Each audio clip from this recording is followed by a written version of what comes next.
So hi everyone, my name is Callum Ritchie. I'm a corporate solicitor here at the Jonathan Lee Network, and today I'm going to be doing a short video on preference shares and EIS. So what is a preference share, or a liquidation preference right attached to a preference share? So it's a right attached to a particular share class that confers on the holders of that share class a preferential right over other shareholders, and that can be it's usually over capital on a winding up, on an exit event, for example a share sale or an asset sale, and in some cases the preference share class will have a preferential right over dividends as well. So essentially we're focusing on capital. Those shareholders who benefit from a preferential right over other shareholders will be in line to get their money back first before any remaining proceeds are passed on to the other shareholders of different share classes. It's a very much a favourable right for investors to have, so you will have to give it lots of thought and consideration to whether or not you are willing to accept and agree to those terms.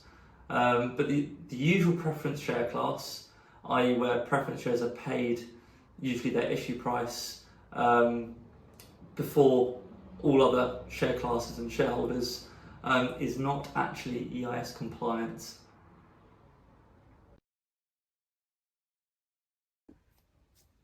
So preference shares and EIS, or the liquidation preference rights, and how it works with EIS.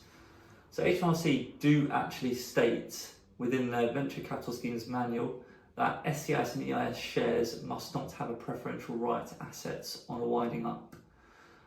There is a way where shares can benefit from a sort of preferential type of right without falling foul of SCIS and EIS rules. It does require careful drafting in the company's articles. It's commonly called a liquidation priority provision or a waterfall provision, not strictly a preferential right. So to be EIS compliant, the shares issued to your EIS investors will instead, they'll need to share in any proceeds with all other share classes rather than having a preferential right over those share classes.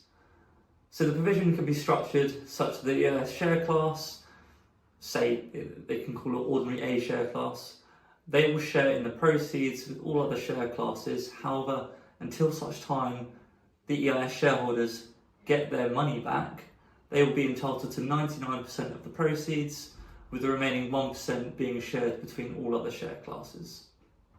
Once the EIS shareholders have got their money back, any remaining proceeds would then be shared between all share classes, including the EIS shareholders who are benefiting from that liquidation priority right. Now you can introduce other stages within the waterfall. For example, you can change the percentages. It doesn't need to be 99% and 1%, it can be 99.99%, it can be 90%, it can be 75%, whatever you so please.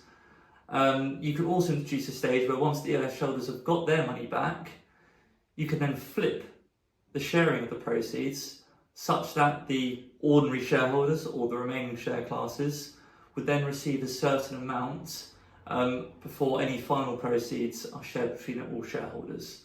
So for example, the ordinary shareholders would then be entitled to 99% of any remaining proceeds until they hit a monetary figure or the issue price of what they put in, before it then flips and all shareholders will then share in any remaining proceeds after that stage.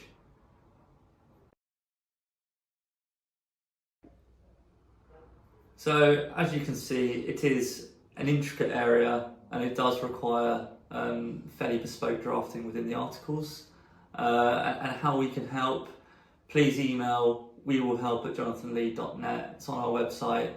Give us details of what you're looking for, what rights our investors are seeking, and we can then set up a 20-minute introductory phone call, discuss your background in further detail, and discuss how best we can help you.